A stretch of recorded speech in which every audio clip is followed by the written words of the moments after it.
तो जनाबाई का नियम था कि जब वो चक्की पीसती थी ना, तो पीसते पीसते गाती थी, और वो स्वर इतना अच्छा लगता था ठाकुर जी को, इतना प्रिय लगता था कि ठाकुर जी आधी रात में मंदिर से भाग करके आते थे जनाबाई के पास।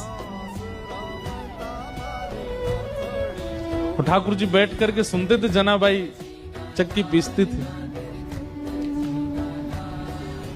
जनाबाई गाती थी, और ठाकुर जी सुनते थे बैठ करके। रोज आते थे ठाकुर जी, और रोज जनाबाई गाती थी, और वहीं बैठ करके श्री ठाकुर जी सुनते थे। एक दिन ठाकुर जी गए और जनाबाई ऐसे चक्की पीस रही थी, तो ठाकुर जी बोले, ए जना, ये चक्की मत पीस। तो जनाबाई बोली, क्यों?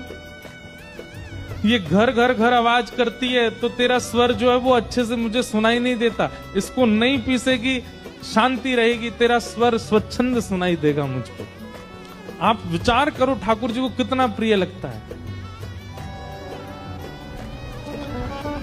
तो जनाबाई बोलती, चक्की नहीं पीसूंगी तो आटा कहां से होगा, आटा नहीं होगा तो रोटी कैसे बनेगी, रोटी नहीं बनेगी तो फिर सब खाएंगे क्या, और सब कुछ नहीं खाएंगे तो फिर मुझे डांटनी पड़ेगी, है आटा नहीं है। तुम तो बस सुनने आ जाते हो रोज रोज यहाँ पर, मुझे तो सुबह रोटी बनानी, नामदेव जी पूरा परिवार भोजन करेगा। नामदेव जी की यहाँ सेवा करती थी ना जनाबाई।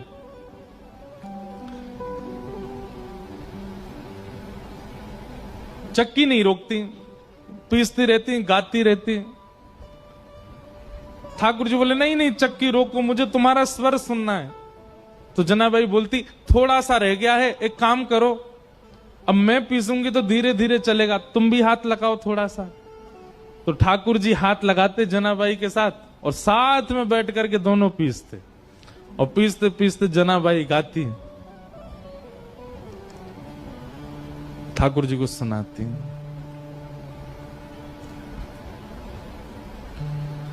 अब जब ठाकुर जी हाथ लगाते जनाबाई के साथ चक्की पिसवाते, तो ठाकुर जी इतने सारे गहने पहन के रहते हैं, वो गहने सब आगे पीछे जब ठाकुर जी हिलते तो गहनों की आवाज आती। जनाबाई बोलती, अब मेरी चक्की परेशान नहीं कर रही, तुम्हारे गहने परेशान कर रहे हैं। तो ठाकुर जी अपने सारे आभूषण उतार करके किनारे धर देते कि जनाबाई का स्वर मैं सुनता रहूं, इस स्वर के बीच में कोई और बाधा नहीं आवे। और ठाकुर जी अपने सारे आभूषण उतार करके किनारे में धरते, और जनाबाई के साथ धीमे धीमे चक्की पिसाते, और जनाबाई गाती। इसके बाद की लीला थोड़ी सी